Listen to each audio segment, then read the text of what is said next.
Salut à tous, c'est Alexandra de la boutique d'astronomie Enastros à Strasbourg. Le 13 mai 2023, j'ai l'immense privilège et honneur d'animer pour la nuit européenne des musées pour la ville de Haguenau. Et lors de cette soirée, il y aura la présentation d'un magnifique globe céleste du début du XVIIe siècle. J'avais envie de vous en parler aujourd'hui. Allez, c'est parti!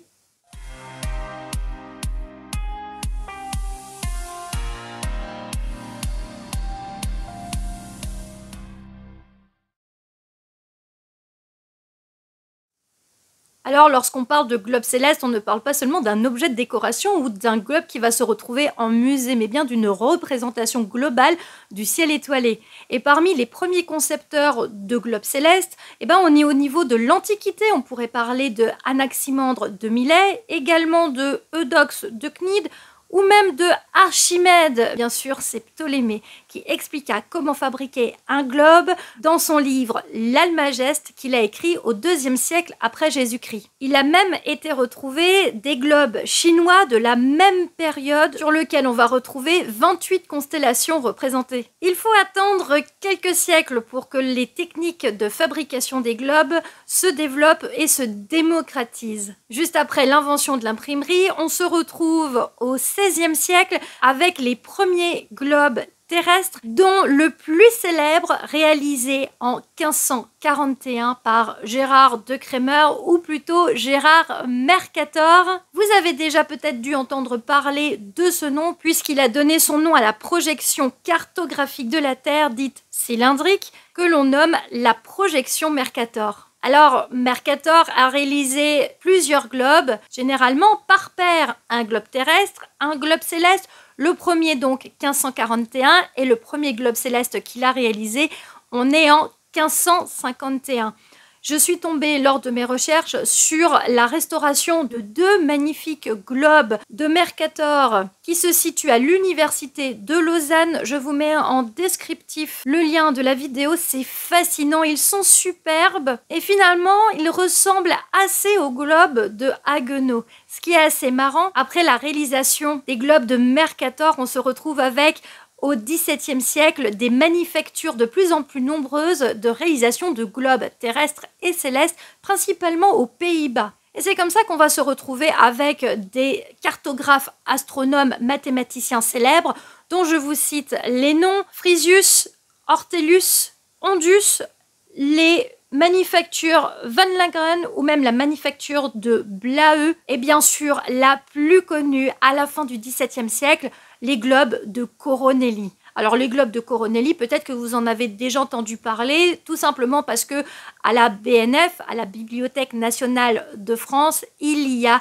les magnifiques globes commandés par le roi Louis XIV par Coronelli. Ce sont des globes gigantesques qui font 4 mètres de diamètre, ils pèsent extrêmement lourd et ils ont fait l'objet d'une restauration il n'y a pas très longtemps. Ils étaient destinés à Versailles et surtout lorsque Coronelli a réalisé le globe céleste, il a représenté les étoiles à la date exacte du jour de la naissance de Louis XIV. Lorsque j'ai fait ma première visite du musée historique de la ville de Haguenau et que je suis allée découvrir le globe céleste, on m'a indiqué que ça ressemblait à un globe de Coronelli. Mais les globes de Coronelli sont beaucoup plus récents, on est à la fin du XVIIe siècle. Et le globe de la ville de Haguenau a été réalisé en 1603. C'est marqué sur le globe. Il a subi 2 restaurations, l'une en 1667 et la seconde en 2007. Coronelli est connu parce qu'il a réalisé ces 2 énormes globes. Mais avant, en fait, on était vraiment sur des petits modèles. Alors, des petits modèles qui servaient bien sûr à l'éducation, mais surtout pour les transports, pour les marins, pour les navigateurs et pour le commerce. Avec les découvertes de plus en plus récentes des continents, on se retrouve donc au monde moderne, dans l'âge d'or de la cartographie et donc la démocratisation de ces globes. Ça a tellement plu que même au 19e siècle, en fait, les gens avaient des petits globes dans les poches, un petit peu en mode téléphone portable que tout le monde a. Et à l'époque, les gens avaient des globes sur eux. Il faut aussi comprendre que pour les grands monarques, c'était prestigieux d'avoir le plus grand globe du monde.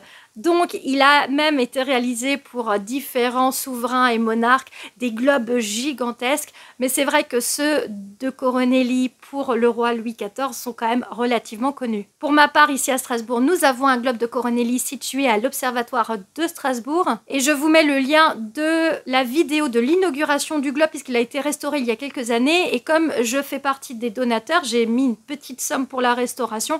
Et ben, j'ai été invitée à l'inauguration. Alors, je faisais pas forcément de vidéos à cette époque-là, mais j'avais fait quelques captures voilà, pour Instagram, et donc j'ai essayé de faire un petit montage. Et puis c'était pendant la période Covid, donc on avait les masques et il y avait des mesures de sécurité, donc je pouvais pas faire non plus n'importe quoi. C'était quand même assez sympa, et donc je suis trop contente d'avoir pu découvrir dans les premiers ce magnifique globe de Coronelli de l'Observatoire de Strasbourg.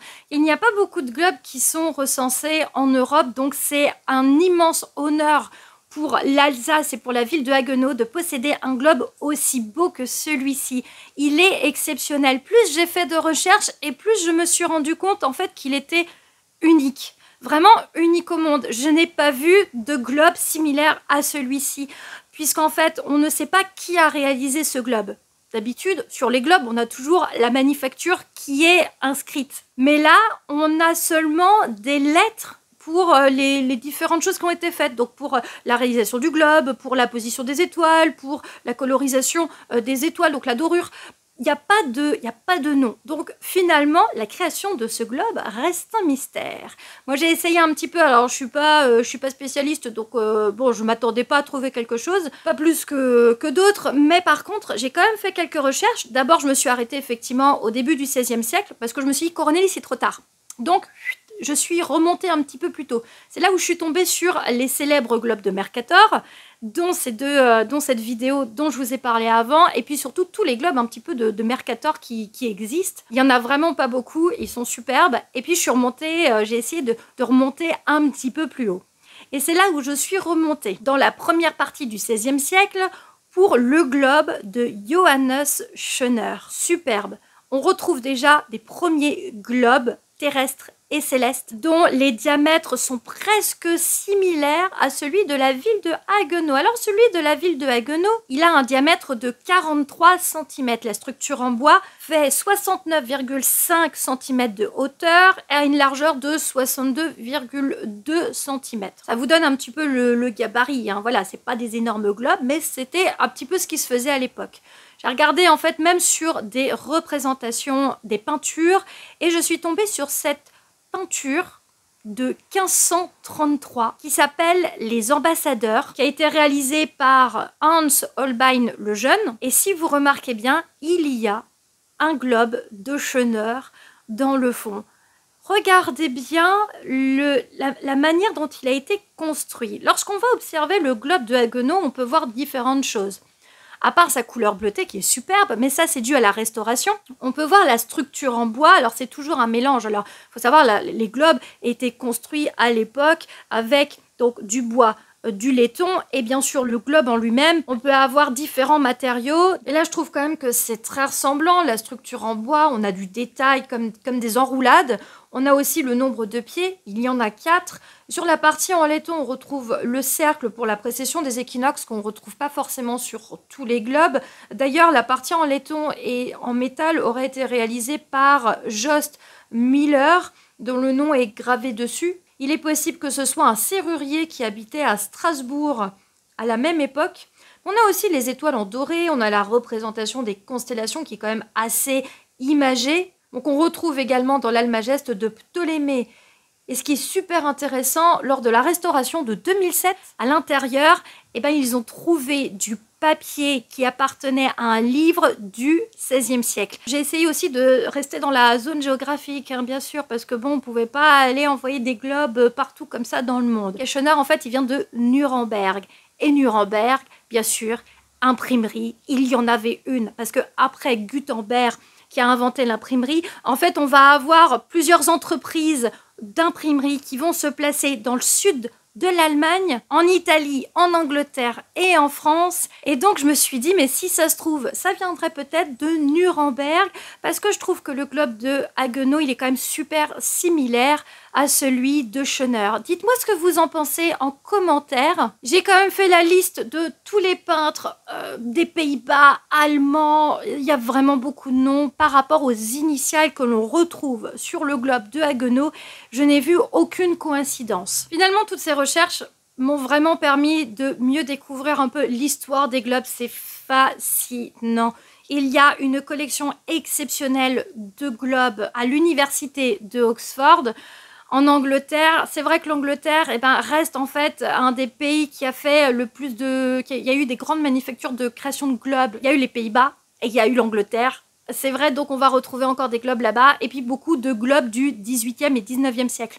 Là, on est quand même au XVIIe siècle. Ça veut dire que le globe de Haguenau fait partie des globes les plus anciens qui restent au monde. C'est trop beau. Bon, c'est un globe céleste. Dommage, il n'y a pas son jumeau, il n'y a pas le globe terrestre. C'est dommage. Comme j'ai eu l'occasion de venir au musée historique de Haguenau pour voir le globe en amont, j'ai pu poser quelques questions à Élise qui m'a fait l'immense privilège de répondre. Je vous laisse écouter ce qu'elle m'a dit. Il n'y en a qu'une vingtaine d'exemplaires de ce style en France. Et donc, il a été acheté ici à Haguenau, pas avant le début du 19e siècle, par un mathématicien, un professeur mathématicien qui était passionné d'astronomie à Haguenau. Voilà. Et donc, et justement, qui étudiait les globes célestes pour les intégrer aussi dans le programme scolaire. Comment le musée historique s'est du coup procuré le globe? Il a été acquis par la ville en 1843 pour la bibliothèque municipale à des fins d'études, pour 100 francs. Mais c'est l'intérieur du globe qui a pu être observé après sa restauration en 2007. On s'est rendu compte que tout était tapissé d'imprimés, parce que c'est pas un manuscrit. Par contre, c'est pas un manuscrit, mais c'est quand même un incunable qui a été utilisé. Un incunable, c'est les tout premiers imprimés, entre 1450 et 1500 à peu près, 1501. Donc c'est des ouvrages qui ont une valeur patrimoniale très importante, puisque c'est les tout premiers imprimés sur les presses à caractère mobile. Et donc là, il a été utilisé, cet incunable, pour tapisser l'intérieur du globe et fortifier, renforcer la structure même du globe.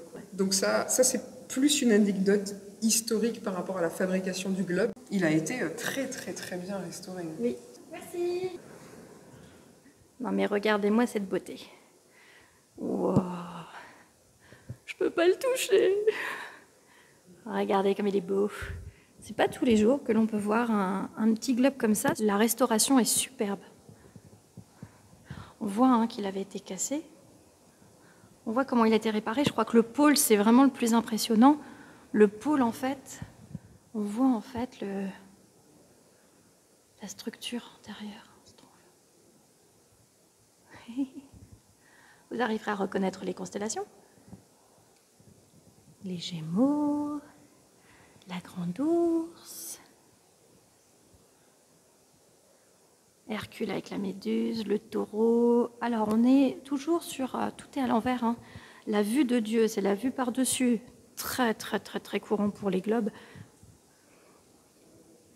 Et vous avez des petites annotations également sur l'équateur et l'écliptique. Actuellement, il existe encore des manufactures de réalisation de globes terrestres et célestes. Je pourrais citer entre autres en Angleterre, Beller by Eco Globe Maker. Ils font des globes gigantesques. Ils font l'aquarelle à la main. Tout est fait sur place. Ils font les structures en bois, la partie en métal et la création des globes. Je les suis sur les réseaux sociaux, donc n'hésitez pas également à le faire. Vous avez également, pour citer un Français, Orbis Terrae, que je suis également sur Instagram. J'aime beaucoup son travail. C'est pas une grosse entreprise, si je me trompe pas. Il doit être peut-être tout seul ou pas beaucoup. Mais je trouve que le travail qui est fait est soigné. C'est très beau. J'adore le regarder travailler. J'adore regarder ses globes. C'est superbe. Un jour, peut-être que j'aurai l'occasion de pouvoir en acheter un. Malheureusement, ça coûte extrêmement cher. Au niveau des restaurateurs de globes anciens, il y a l'atelier de Yolène Volz, l'utile Zéphyr à Vincennes. Si je ne me trompe pas, c'est elle qui a restauré le globe de Coronel ici à Strasbourg et c'est comme ça que je la suis sur les réseaux sociaux. Pareil, il y a son Facebook et son Insta. J'adore, pareil, elle restaure également beaucoup d'éventails. C'est super joli en fait. Je me suis jamais intéressée aux éventails, donc je découvre la manière dont elle restaure ses accessoires. Je trouve ça très joli. Pareil, tout en finesse, c'est superbe. Il y a également au Royaume-Uni Stéphane Sanders, que vous pouvez également suivre sur Instagram, qui restaure également des globes. Ce qui est bien, c'est qu'en fait, ils mettent des photos des globes avant la restauration et après la restauration, et on voit la différence. D'ailleurs, le globe de Haguenau, je ne sais pas si je vous ai déjà mis les photos ou pas, mais voilà, je vous remets les photos avant, après la restauration. Il y a eu un travail sur la restauration de 2007, il y a eu un travail considérable. Vraiment, le travail, un travail extrêmement soigné, d'une finesse, c'est normal, hein, voilà, c'est de l'objet ancien. En plus, j'aime bien la couleur qu'ils lui ont donné, le côté bleu comme ça fait vraiment penser au globe de Coronelli d'ailleurs.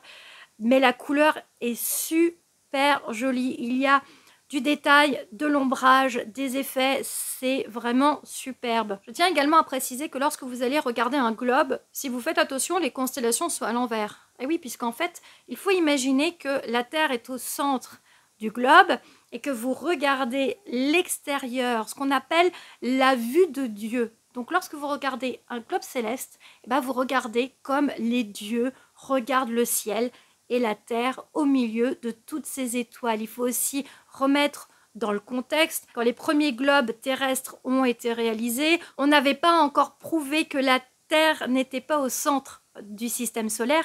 On pensait encore voilà, que tout tournait autour de la Terre. Mais effectivement, on va avoir cette vue globale comme ça du ciel. Donc toutes les constellations sont à l'envers. Donc quand vous connaissez votre ciel, en fait, vous dites « Ah, c'est marrant, tiens, ça devrait être... Ah bah non, c'est logique ». Pour la soirée de la nuit européenne des musées, ce sera donc le samedi 13 mai 2023 de 20h à minuit. Moi, je ferai donc des projections du ciel étoilé tout au long de la soirée. Si la météo le permet, les télescopes seront de sortie dans la cour du musée historique de Haguenau à partir de 22h30. La nuit tombe très tard, donc forcément on s'adapte par rapport à l'obscurité. Il y aura également la découverte d'une horloge extérieure situé un petit peu à côté du musée historique. Enfin, vraiment, il y a énormément de choses. C'est une très belle ville, Haguenau. Voilà, je me rends compte que je la connais pas assez. Et donc, il va falloir que je fasse une petite visite de la ville incessamment sous peu. J'espère que ma vidéo vous donnera envie de vous intéresser un petit peu plus au globe céleste et terrestre, à l'histoire de la cartographie et d'aller découvrir les globes exceptionnels que nous avons dans les musées en France, en Angleterre, partout dans le monde. Il y en a également en Allemagne. Je vous remercie d'avoir regardé ma vidéo. Vous pouvez vous abonner pour soutenir mon travail. Vous pouvez également me suivre sur les réseaux sociaux. Il y a le Facebook Enastros et l'Instagram Alex Enastros et Enastros.fr. J'espère vous retrouver au musée historique de la ville de Haguenau le 13 mai et je vous dis à la prochaine. Salut!